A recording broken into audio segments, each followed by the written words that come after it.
clase de filosofía para ello. Entonces, por lo menos lo que vamos a ver ahora es a qué se llama bioética histórica.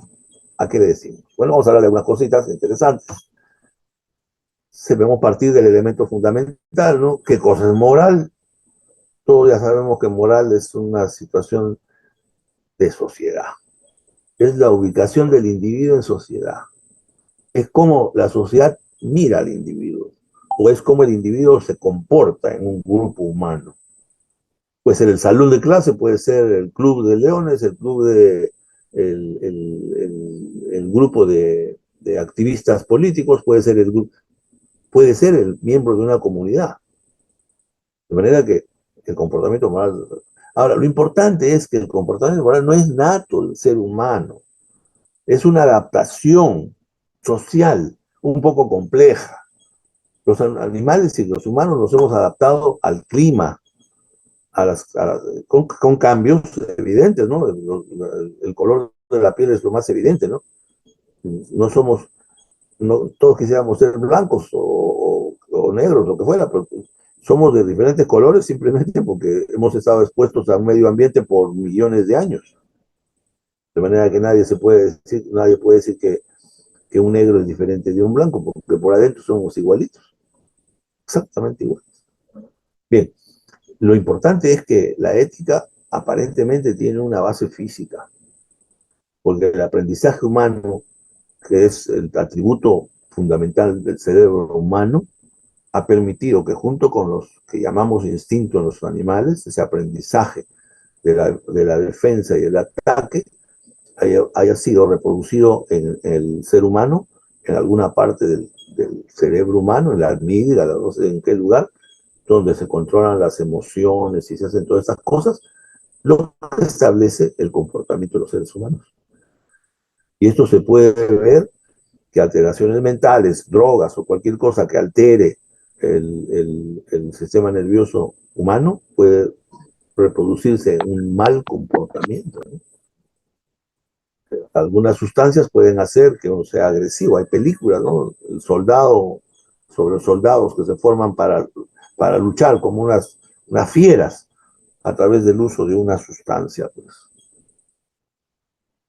He visto una película hace poco sobre ese tema.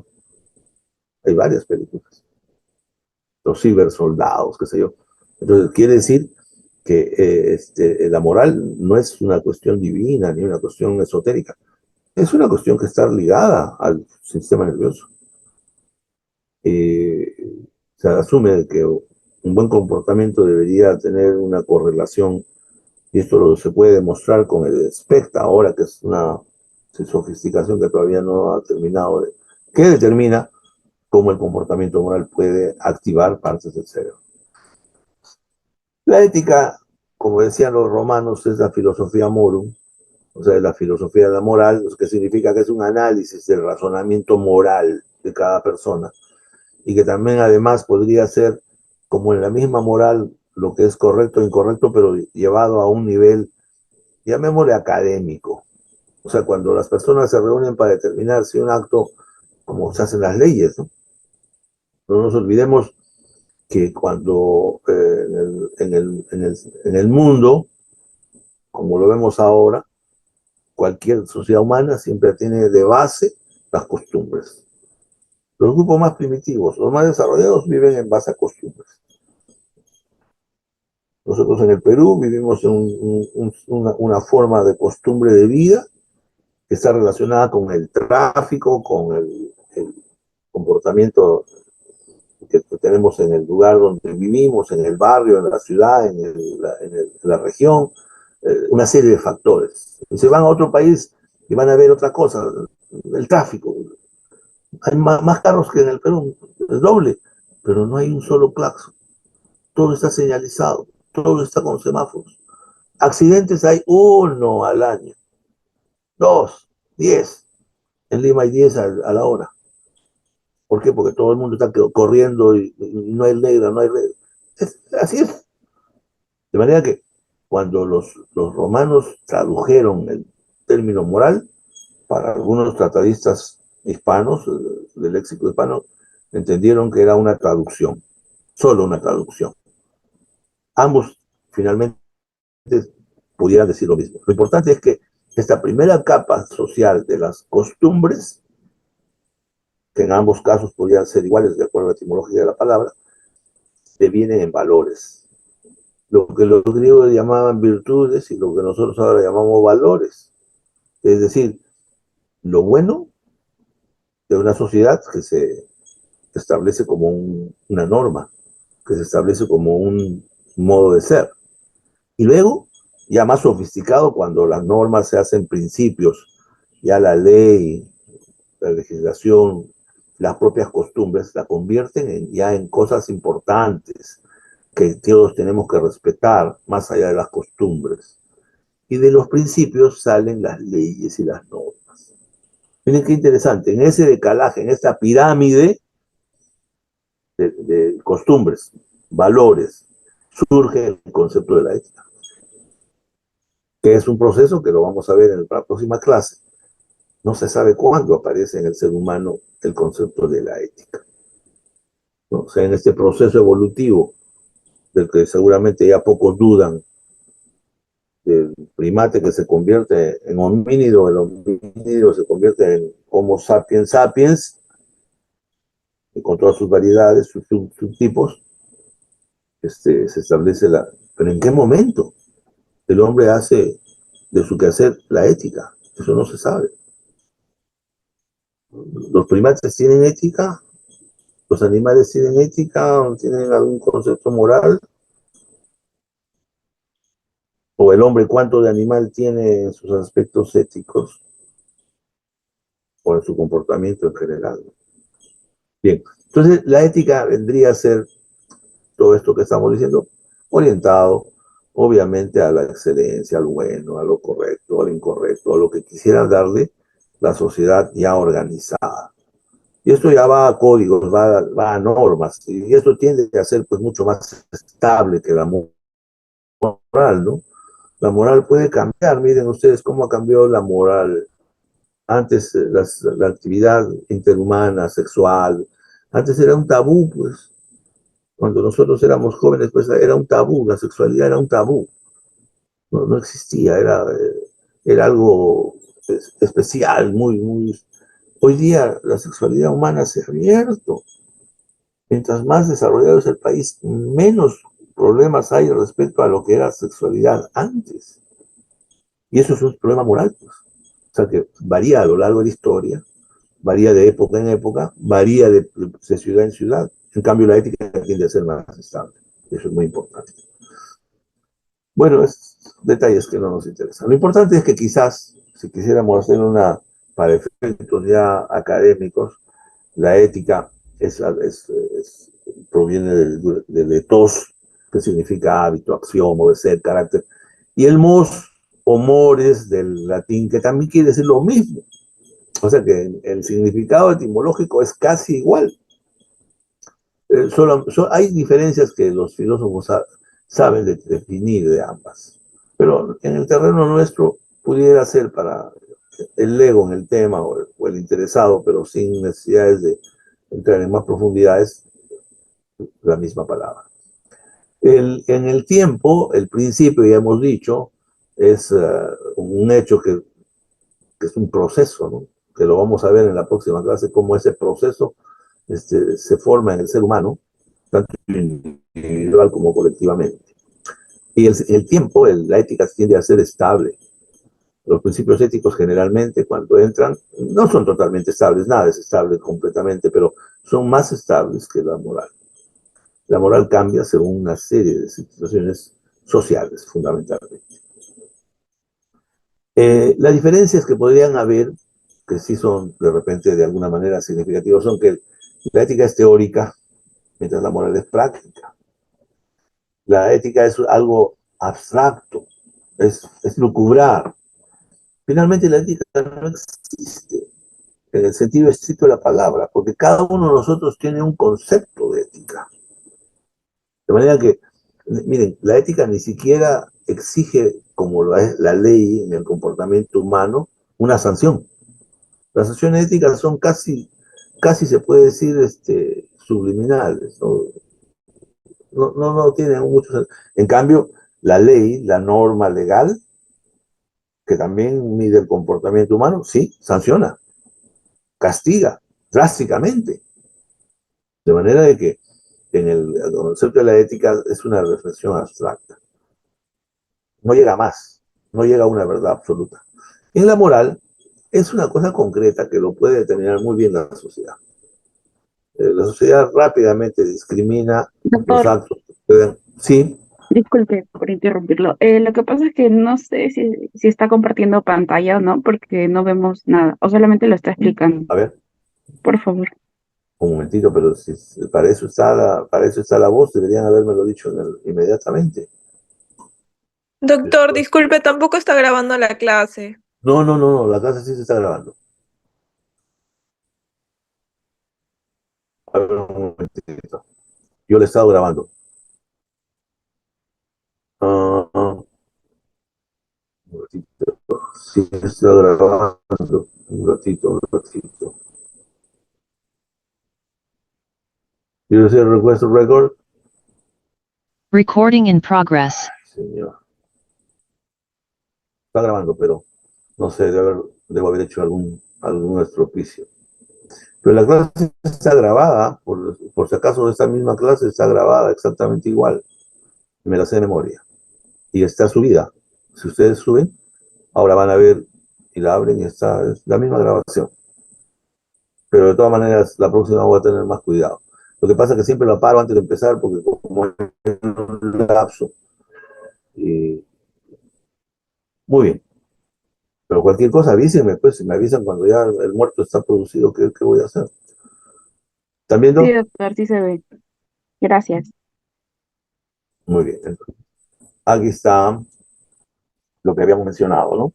La ética, ambos son parecidos de origen, uno es estable y el otro es cambiante, uno es un saber teórico y es abstracto y el otro es práctico y es algo que está relacionado con los hechos que la sociedad rápidamente reconoce. Y por último, la ética existe, no se sabe cuándo, pero apareció cuando el hombre comenzó a lucubrar, a pensar. En cambio, la moral ha existido siempre, ¿no es cierto? Desde el hombre más primitivo sabía que, ¿no? Y eso ha permitido, pues, que las culturas de todo el mundo tengan las diferentes características. Muy bien, entonces ya la ética que hemos hablado, que parte de esta pirámide de costumbres, valores, principios, leyes y normas, disculpen. Entonces, ese pensamiento ya organizado que surge en este país que está al sur de Europa, entre montañas, riscos y un mar tremendo, con poca agricultura, pero que se señala una cultura que nos ha permitido a Occidente aprender las ciencias, el arte y todas las cuestiones, se pareció en un sitio primitivo. No eran mucho más desarrollados que los primeros Homo sapiens, pero pensaban. Y al pensar hicieron un juego mental para sacar conclusiones respecto a para qué servía lo que, su vida, su mundo, su destino. Vivían entre dioses que se crearon, se mitificaron. El hombre tiende, por ser sustancialmente su concepto de son politicón o un ser religioso. Eso es en todas las culturas. Siempre hemos hecho lo mismo y seguiremos haciendo lo mismo. Una demostración importante de lo que estamos haciendo ahora en Semana Santa, ¿no? La mitad va a la iglesia y la otra mitad se va a la playa a tomar hasta emborracharse. Son costumbres, son culturas. Bien, entonces se creó este concepto de la ética y la virtud en función precisamente de esos actos buenos que ellos sacaron como un nombre de virtudes. Y la prueba más grande es que uno de los primeros libros que se escriben sobre el tema de la virtud es la Ética a Nicómaco, una alegoría que hace Aristóteles a su hijo, en donde le presenta una serie de personajes que representan las virtudes. Por eso se llama ética de las virtudes. ¿Por qué? Porque entroniza los actos buenos, heroicos, importantes de los seres humanos. Entonces, claro, ahora yo podría haber escrito un libro sobre el tema, pero él hace 2500 años, sin plumas, sin internet, sin nada, logró hacer lo que hoy día estamos compartiendo. De manera que ese objetivo de vida buena, de lo bello, de que le permitió surgir como una cultura. Miren ustedes, ¿quién ha superado la cultura hasta ahora? ¿No? Pues seguramente hay otras mejores en otros sentidos. Por ejemplo, de la belleza, la arquitectura, estas enormes, colosales construcciones, el Partenón, la escultura, la Venus de Milo, etcétera, etcétera, las hicieron los griegos hace 2500 años. ¿Por qué? Porque eso estas virtudes, por eso es ese de virtudes. Y esto es una ética que actualmente todavía se practica, es la ética teleológica, y se llama así porque es una ética hipotética que permite, para lograr ser bueno, tienes que ser bueno. O sea, tienes que ser virtuoso para eso. O sea, miren todas esas cosas que pueden funcionar. De manera que esta ética de la virtud tuvo vigencia durante los primeros años muy fuertes, y claro, con lo escaso de su posibilidad de que sea extensiva a todo el mundo, logró hacerse por lo menos al mundo civilizado de esa época, ¿no? Se podían apreciar, bueno, los romanos que conquistaron Grecia, pues se llenaron de estos conceptos, pues, y fueron quienes inicialmente difundieron y los mejoraron, por supuesto, que también eso había que tomarlo en cuenta. De hecho, el mito de la caverna de Platón y la República de Platón, claras formas como ellos establecen el mundo de las ideas. Y en este mundo de virtudes, en este mundo ya de ideas mucho más sofisticadas, empiezan a aparecer una serie de conceptos como el naturalismo de los de los griegos, que a la vez repercute en todo lo que ellos hacían, ciencias, letras, escultura, etcétera, etcétera, y que entronizaban a la naturaleza como la hechura más definida del mundo, ¿no? O sea, claro, ¿quién no se maravilla en una puesta de sol? ¿No? Sobre todo en nuestro país, se van a cualquier parte del litoral y ven un atardecer maravilloso. Y todos los días ven el mismo atardecer. Entonces, qué maravilla, ¿no? Y para algunos observadores podrían darse cuenta cómo el sol va variando de posición en el horizonte, y cómo es que los días se acortan y se alargan, y cómo es que evoluciona en general la naturaleza, la agricultura, las flores, el verano, la primavera, etcétera, etcétera. Entonces, la naturaleza era un paradigma de estructura extraordinariamente bien hecha, ¿no? Por lo tanto, la filosofía como parte de ello también compartía esa naturaleza, estaba en la naturaleza la ética, y era perfecta. Cosa que tenía una cierta homología, pero no definida. Lo importante es que de esta filosofía, probablemente uno de los principios, así, de los tantos que se han hecho, uno de los más importantes, que se reconocen muy bien en la ética, es el concepto de la phronesis, que es la prudencia. La prudencia aristotélica ha sobrepasado los tiempos, y hasta hoy el hombre prudente es el hombre sabio. Cualquier acto que hagan ustedes, llévenlo a la prudencia. Eso es lo que les va a permitir hacer. Y la medicina no estuvo ajena a ello. Por lo pronto, en los primeros siglos, Hipócrates y el grupo hipocrático, del grupo de iniciáticos que hacían esta actividad, le dieron un toque, tanto filosófico, lo separaron de lo divino, de lo abstracto, y lo llevaron a una praxis mucho más orientada a través del proceso mismo de la ética hacia la medicina como hoy día la tenemos, ¿no? Y ya empezaron ellos a aplicar en forma pragmática las propuestas para buscar el alivio, la curación de las enfermedades. De manera que, por supuesto que no lo lograron en términos absolutos, pero hicieron el intento organizado de hacerlo en base a conceptos éticos. De manera que la medicina inicialmente parte como una parte de la filosofía, del conocimiento filosófico, ¿no? Entonces, lo filosófico, como es abstracto, no podía diferir de lo pragmático, que es la curación. Pues la curación, una sutura de una herida no es una cuestión filosófica, es una cuestión pragmática, que practicaban precisamente los tipos que se dedicaban a usar el cuchillo para afeitar a los romanos. Usaban navajas de acero para afeitar. ¿Por qué? Porque precisamente fueron los que iniciaron las ideas del uso de instrumentos en la medicina. A diferencia de los apotecarios, de los sacerdotes que se convirtieron en médicos y que, como Hipócrates, comenzaron a definir las enfermedades, darles categorías, correlacionarla con los órganos, etcétera, etcétera, de manera que pudieron hacer lo que hoy en día tenemos los médicos cirujanos, ¿no? Porque el médico cirujano, usted cuando juramenten de aquí a unos años, van a juramentar precisamente ese concepto, ¿no? Son médicos porque son sabios, son doctores, son gente preparada, y también son prácticos, porque también suturan, porque también operan, porque también hacen cosas pragmáticas, físicas. De manera que de ahí sale el término de médico cirujano que ha perdurado en la historia. No terminamos como médicos, sino terminamos como médicos cirujanos. Y eso lo reconoce bien por lo menos la tradición médica de todos los tiempos.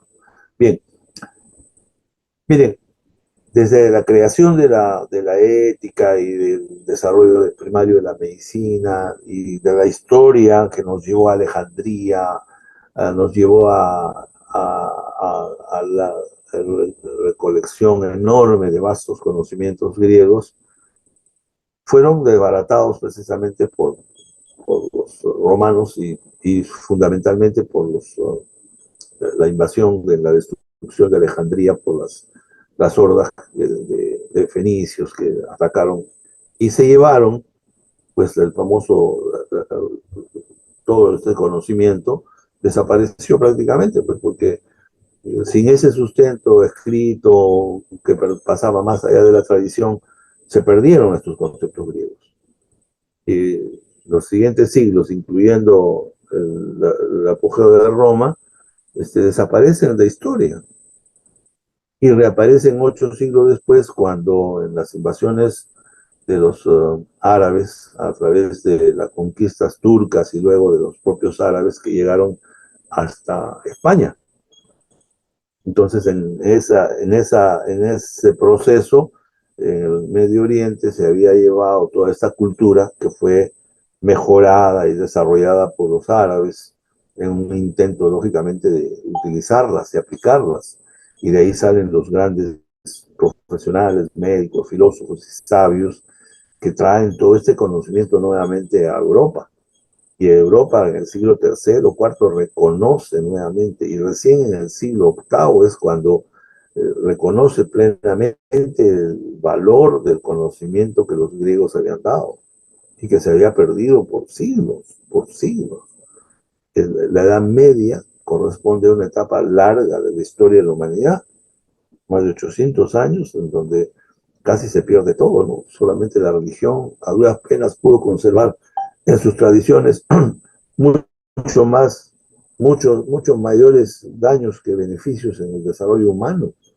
La religión ha tenido, sobre todo la cristiana, ha tenido pues una impronta muy negativa en el desarrollo social del mundo civilizado, ¿no? De ser perseguidos pasaron a ser persecutores, se pasaron a ver papas que compartían el poder político con el poder religioso. De manera que esta historia que llega prácticamente hasta el Renacimiento es una historia bastante oscura del desarrollo que nos trajo, entre otros, el cristianismo, ¿no? Que puso en manos de la filosofía griega todos los conceptos y lo adaptaron a lo que los humanos pensaron de la divinidad. Ellos crearon una religión de base judaica, pero sin ninguna duda muy alejada de los conceptos primigenios de la religión judía, ¿no?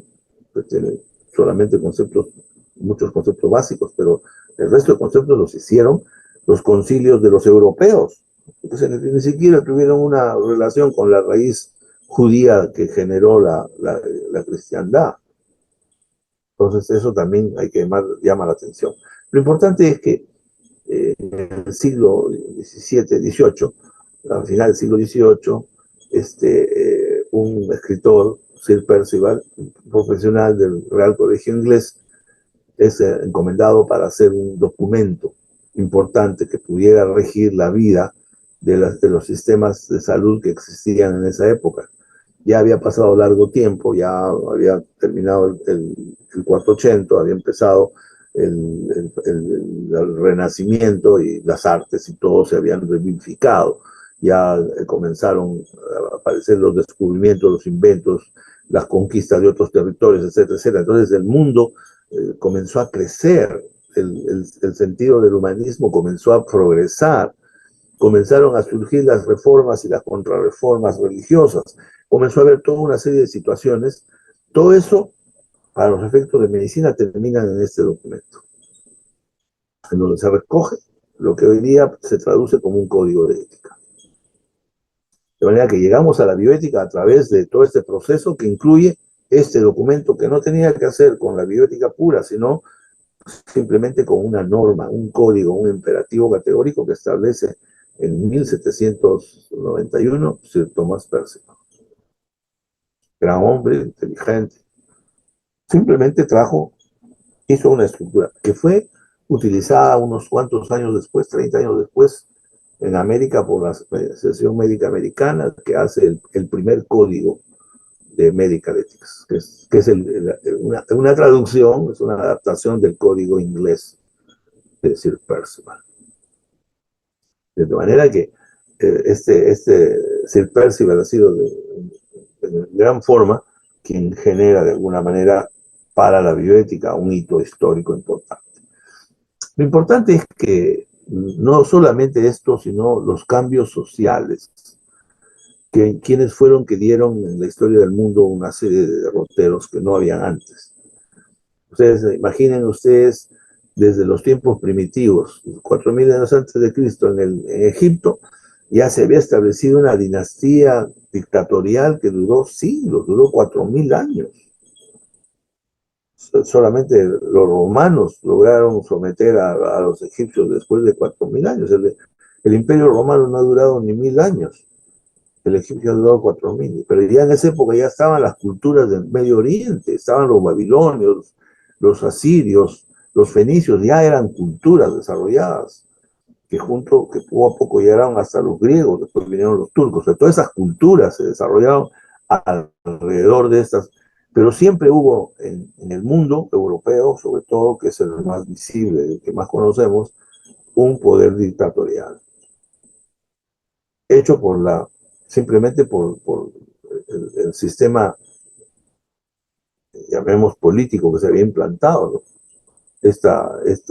Despotismo ilustrado de los reyes de todas las épocas. De manera que había solamente nobles y siervos, nobles y esclavos, nobles y trabajadores.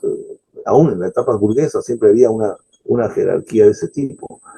Entonces, en el siglo XVIII, ya terminando el siglo XVIII, empezando el XIX, ya para esto había un antecedente, el famoso John Locke, muy poco conocido en nuestra historia.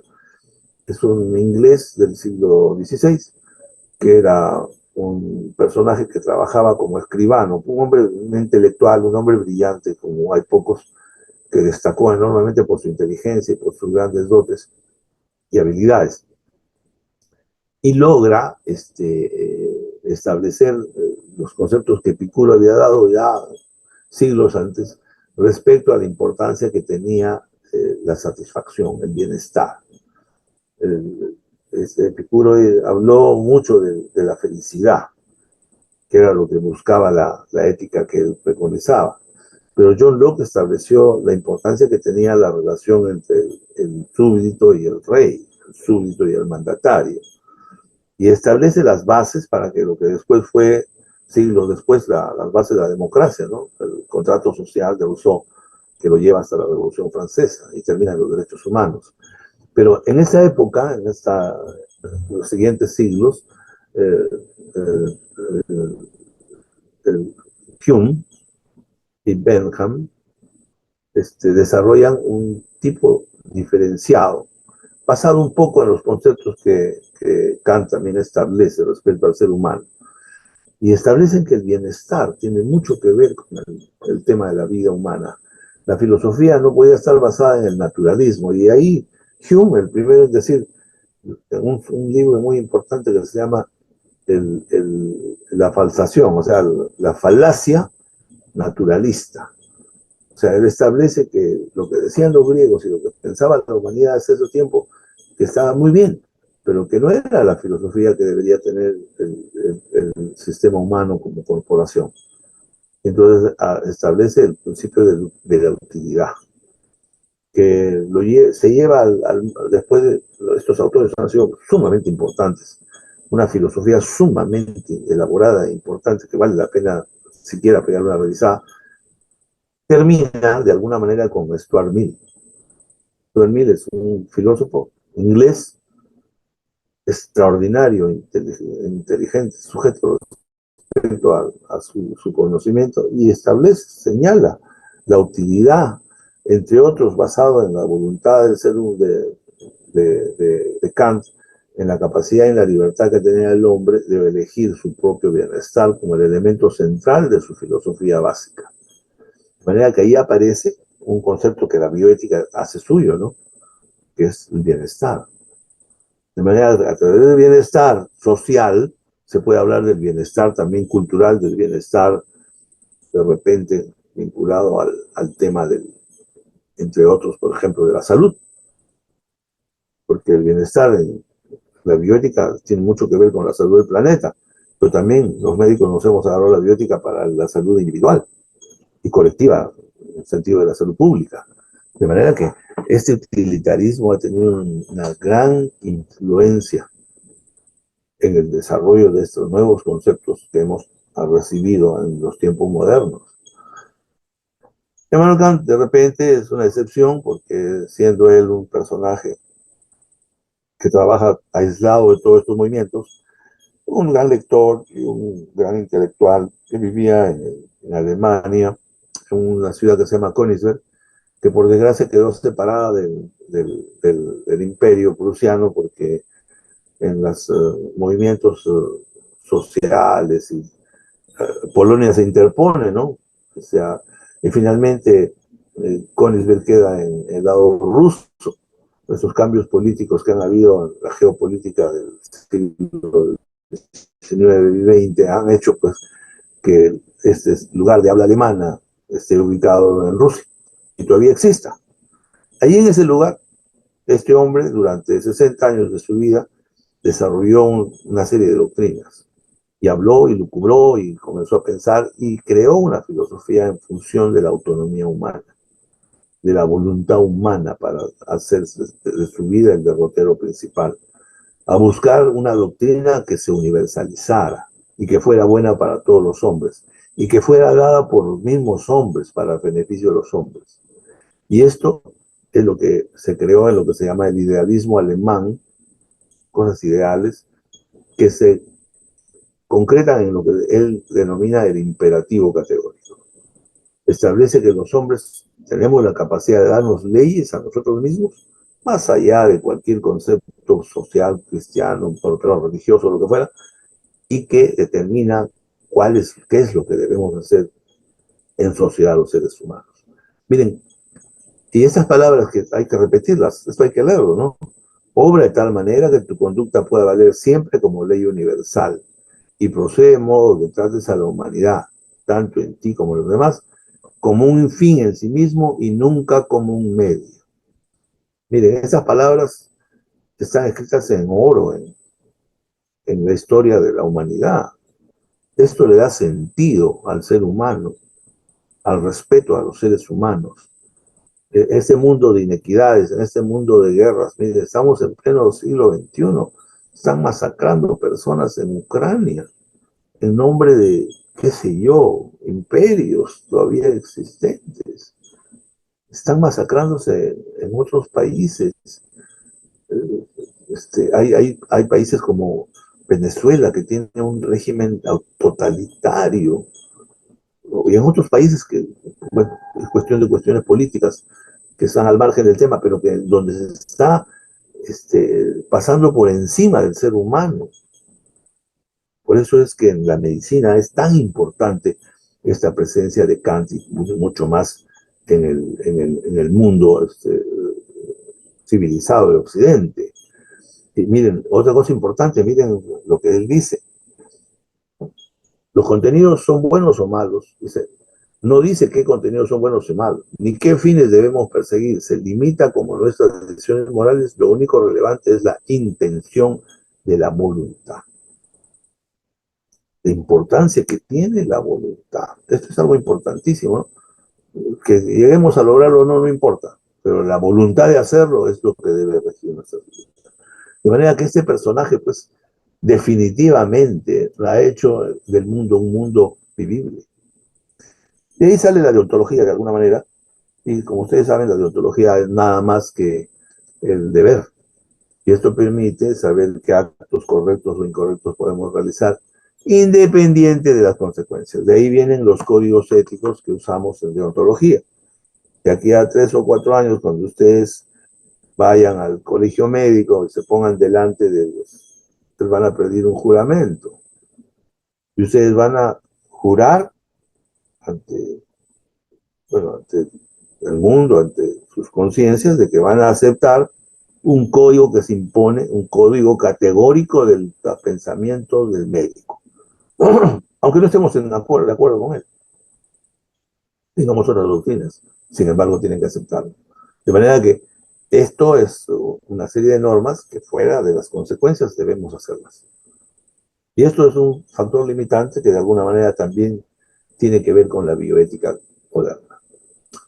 Hay algunas que no son mayores. Bien, quizás para terminar ya este circuito que compone la ética de la virtud, el utilitarismo, los conceptos de Kant, la deontología, una parte importante de esto, que no se había reflexionado antes, era lo que escribe una mujer, Elizabeth Anscombe, una inglesa de origen escocés, realmente escocesa, filósofa, extraordinaria mujer, pensamiento clarísimo, establece que más allá de la virtud, lo más importante, incluso que el bienestar, son las consecuencias de los hechos. De manera que esta ética consecuencialista es la ética que la bioética ha tomado como suya. O sea, más allá del bienestar, o con el bienestar debe estar las circunstancias o las consecuencias. Miren qué interesante. Cómo es que ahora la bioética de alguna manera nos brinda este derrotero que podemos utilizarlo. De hecho, todo esto ha pasado a través de un proceso que ha terminado con la aparición de estos famosos derechos humanos, que son la parte más importante, y la vamos a ver en la próxima clase, en que consiste un esbozo de lo que se va a hacer. Son la base del liberalismo, que ha llegado a ser este liberalismo absoluto. Definitivamente la filosofía nos llevó a través de los grandes filósofos y sociólogos del mundo a definir cómo es el mundo moderno.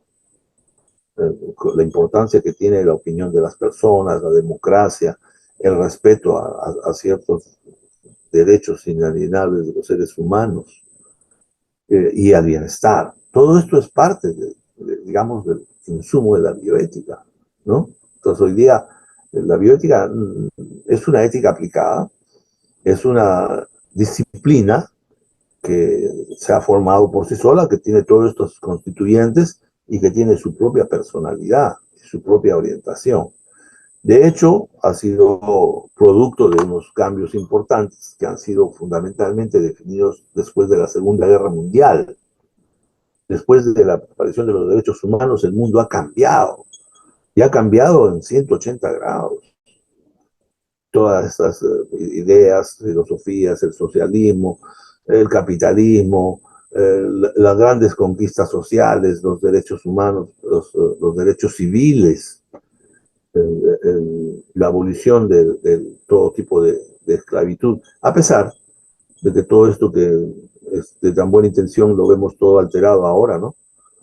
Que los imperios todavía persisten, ¿no? Y que hay países que quieren imponer, incluyendo un país occidental como son los Estados Unidos, ¿no? Quieren apoderarse del mundo.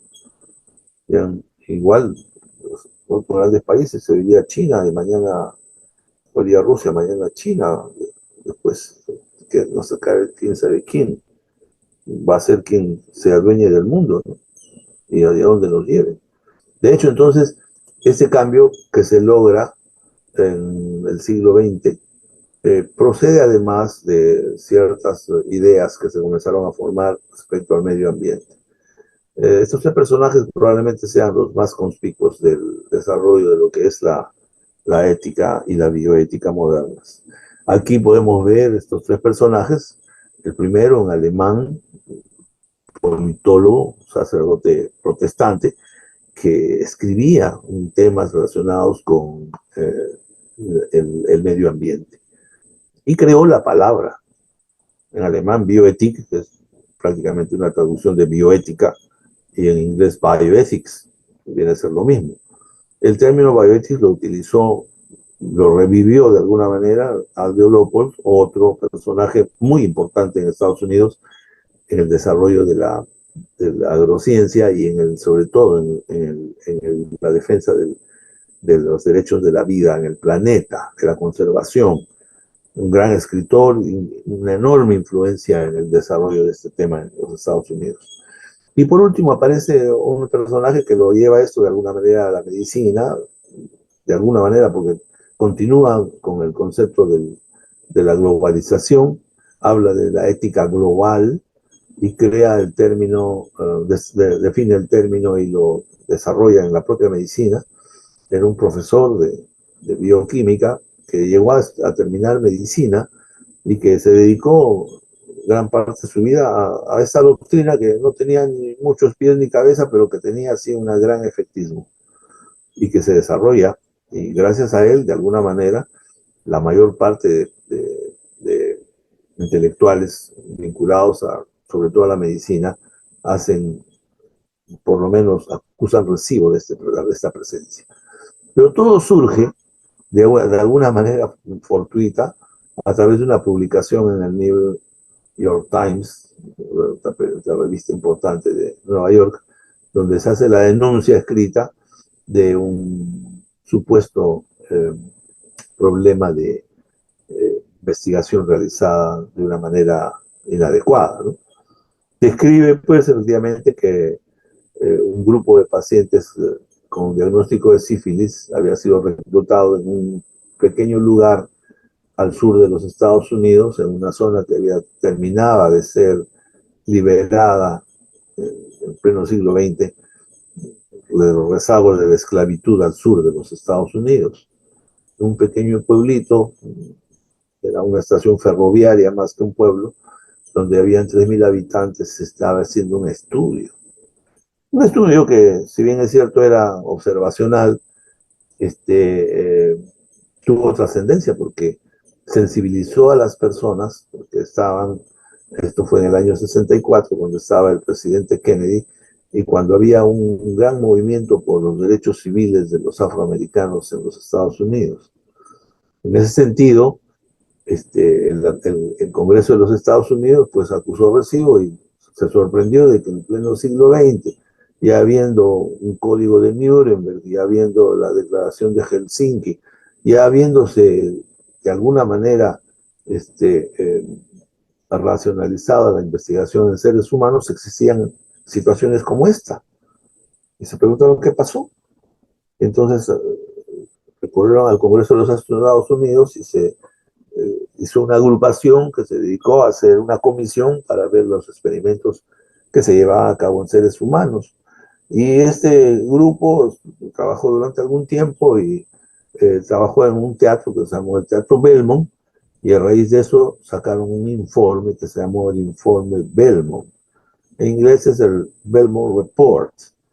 En castellano vendría a ser el informe Belmont, que es el que establece unos principios que este grupo, después de muchas lucubraciones, estableció, y miren ustedes, después de tantos cabezas pensando, dijeron, bueno, los tres principios más importantes, estamos hablando de principios, ¿no? O sea, ya cosas elaboradas, valores llevados a principios, como decíamos al comienzo de la conversación, y el respeto por las personas, la beneficencia y la justicia.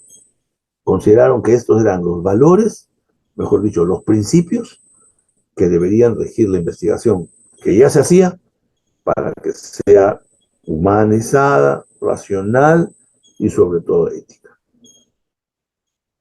Entonces es ahí donde el término bioética de alguna manera encaja con estos principios y es por ahí que a alguien se le ocurrió que esto podría ser llevado de alguna manera a buen puerto si consideraba los grandes problemas del siglo XX, ¿no? Que son, primero, para los efectos generales, las grandes guerras y las guerras subsidiarias que han existido y que todavía existen.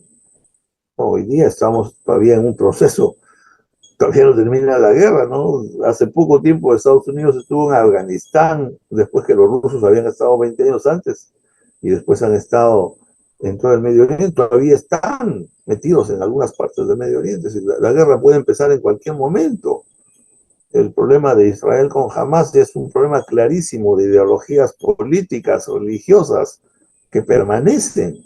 El atentado de ayer es un problema social, cultural, religioso entre el imperio ruso y los disidentes, en este caso ideologizados por ISIS, por este Estado Islámico. Y en medicina, a partir de los años 60, la medicina se dispara, pues de una manera, un punto J, ¿no? La estadística del punto J muestra una elevación así como vertical hacia el cielo y demuestra toda una serie de nuevos tratamientos que se implementan en el siglo XX. A mediados del siglo XX no había ninguna de estas cosas que ustedes ven ahí en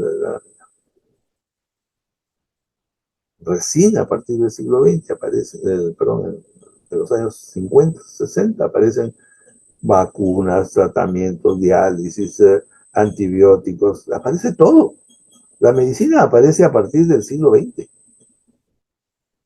La penicilina, el gran descubrimiento, aparece en el siglo, mediados del siglo, en el año 48.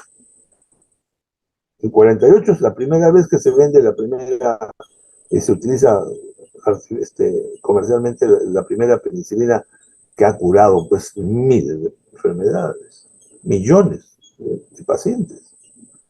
De manera que los ventiladores, antes no había, pues, cuando terminé medicina no había ni siquiera respiradores, señores. Y los que habían, los que comenzaron a ver eran una monstruosidad.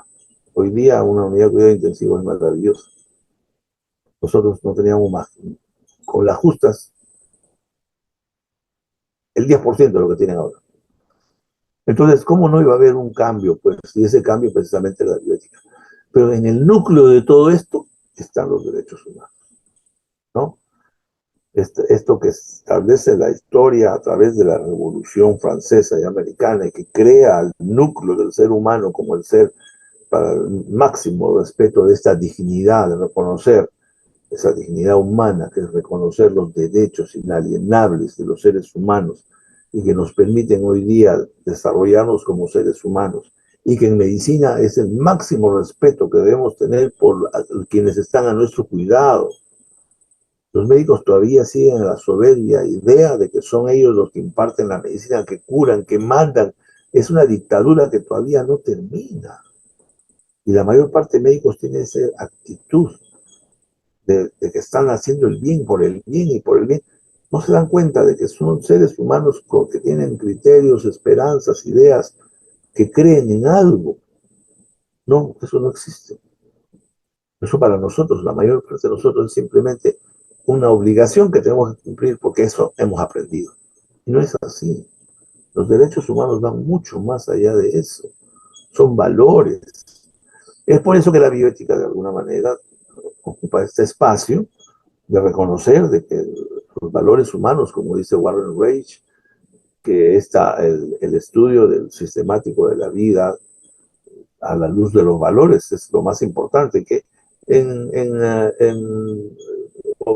versiones posteriores el mismo Reich lo amplía al problema de la salud, pero inicialmente sale como eso. Y ya han habido otras definiciones que también son útiles, pero que no son mayormente ampliatorias. Y lo que es más, nosotros en salud podríamos ya hacer nuestra propia definición de lo que es la bioética. Y lo vamos a hacer al final del curso en base a lo que hayamos aprendido, lo que podemos ofrecer y lo que podemos recibir de nuestros pacientes. Eso es lo importante de la bioética, ¿no? Vamos a ver algunas cosas interesantes. Bien, pero la bioética, para que subsista, ya tenemos el reporte Belmont, que establece algunos principios básicos. Ya tenemos esta historia larga que empezó desde los hipocráticos con los criterios de beneficencia y no maleficencia, que son muy importantes y que perduran hasta nuestros días, y que de alguna manera pudieron servir a esta pareja de profesionales, Tom Jean-Michel uno de ellos pediatra, Childress es un pediatra muy conocido, y Tom Bechon, un saludista, escribe un libro que se llama Principios de la Biomédica Ética, de la ética biomédica, o, bueno, la traducción que ustedes quieran darle. Lo importante es que ellos establecen que los principios, y ahí aparece el concepto del principialismo ético de la bioética. Ya para darle un sentido, pues no, porque no pueden estar como un satélite dando vueltas a la Tierra. Tienen que fijarse, ¿no? O sea, qué cosa es, a dónde va. De manera que el principialismo bioético entonces vendría a ser, en esta doctrina, la ética de la vida, pero llevada a los principios establecidos. Para definirla, porque podían ser más principios u otros principios, y de hecho hay otras corrientes bioéticas que toman otros principios, pero el principialismo bioético de los norteamericanos es sumamente concreto. Entonces, esta lámina muestra con claridad, pues, a qué se refiere la autonomía, que es un derecho de los pacientes, a qué se refiere la beneficencia y no maleficencia, que son dos principios tan antiguos como la historia de la humanidad. Los decía Hipócrates y lo seguimos repitiendo, a la diferencia de los derechos humanos que han establecido la autonomía y las revoluciones francesa y americana que han establecido a la justicia como a la sociedad. De manera que hoy día, para efectos prácticos, ustedes lo van a ver en miles de textos, hay miles de personas convencidas. Hoy día hablan de una nueva forma de la medicina basada en la persona, la ética basada en la persona, que es una sofisticación que ha salido últimamente y que está distorsionando un poco el concepto de la bioética, porque si bien es cierto puede ser mejor que la bioética o puede ser otra alternativa, la bioética viene de ser un elemento sencillo, en el que ustedes pueden aprender sin ponerse a tocar una lira y a comenzar a lucubrar sobre lo bueno que podemos ser y lo maravilloso que sería. Vamos a lo concreto. Tendrá sus defectos, tendrá sus limitaciones, tendrá detractores, pero la bioética principialista es una bioética importante, pragmática y útil, la cual yo tengo un conflicto de intereses que la creo en ella, porque aprendí esto de Diego Gracia, que ha sido maestro nuestro en la maestría que hicimos en el Perú en el año 2002. Muy bien, ya hace 23 años. Bueno, la bioética ha seguido avanzando. Hoy día podemos hablar de estos personajes que son históricos solamente, y simplemente para no perder el hilo, que en el Instituto Kennedy, en el Instituto Hastings de Nueva York, pues le dieron forma a esto, le dieron filosofía, se escribió, se habló, etc. O sea, tampoco apareció y como el cristianismo tuvo necesidad pues de sus profetas y sus trojamanes, así también la bioética ha tenido muchos más, muchísimos más, que le han ido dando forma, que ha llegado a nuestros días y que la hemos adoptado en casi todos los países. Y solamente para terminar ya y ver la parte negativa de todo este proceso, si el caso Tuskegee, que nos ha importado un poco y nos ha impresionado, qué es lo que se hizo con un grupo de negros. Y cuando uno dice negros es como si estuviera diciendo una mala palabra. Cuando ser negro es como ser blanco. Nadie se va a ofender porque le diga tú eres blanco, ¿no? O sea, pero sí te ofendes si te dicen que eres negro y lo dices de esa manera. En ese sentido, igual, el caso Guatemala es un caso terrible porque pareció una una ofensa ética a los derechos de las personas de un país como el nuestro y perpetradas precisamente por un país como Estados Unidos. O sea, Estados Unidos tampoco se puede ufanar de nada, porque en el año 48 el Instituto Nacional de los Estados Unidos hizo un convenio con el Instituto Nacional de Guatemala para llevar un estudio a propósito de la referencia del caso Tuskegee. De ahí sacaron algunos investigadores, uno de ellos el más importante se llamó el doctor Cutler. El doctor John Cutler había enviado algunas cartas de informes que fueron captados por una doctora que se llama Susan Reverty. Susan Reverty era una historiadora de la salud en el año 2000, estaba estudiando de qué se trataba para escribir, historiadora de la medicina. Se dio cuenta de que había un doctor Cutler que estaba dando unos informes y siguiéndolo descubrió de alguna manera esto que había sucedido públicamente pero que nadie había hablado nada, que era el caso Guatemala. ¿De qué se trataba? Se trató de hacer un estudio pues precisamente en el país de Guatemala. Ustedes saben que Guatemala es un país como el nuestro, solamente que con mucho más años de atraso, con una población indígena mucho más numerosa y con todas las vicios y características de los países hispanoparlantes que han sido derivados de la dictadura española que creó todo Latinoamérica en realidad. Y es de ahí donde se hizo este estudio. Por eso cobra especial importancia y por eso lo menciono ahora. Y lo menciono como un ejemplo de lo que la bioética debería evitar para siempre. Y es este hecho. Y este caso fue verdaderamente pues, terrible porque permitió que se inocularan más de 5,000 personas con enfermedades infectocontagiosas, fundamentalmente sífilis y gonorrea, para ser tratados. Claro, este estudio fue tan mal diseñado, tan mal aplicado y ha sido los resultados tan malos que no se lo puede llamar como un avance de la tecnología de la medicina.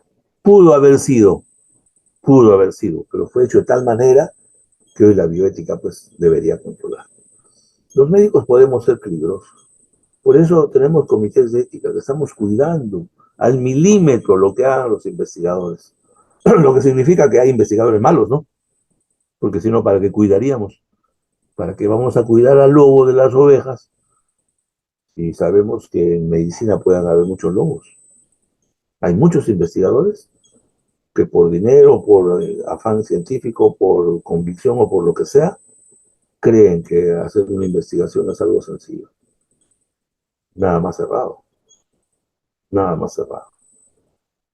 Muy bien, de manera que, para terminar, solamente podríamos hacer una comparación entre lo que es la bioética, como la entendemos ahora, con la ética, llamémoslo bioética europea, pero en realidad es la ética tradicional.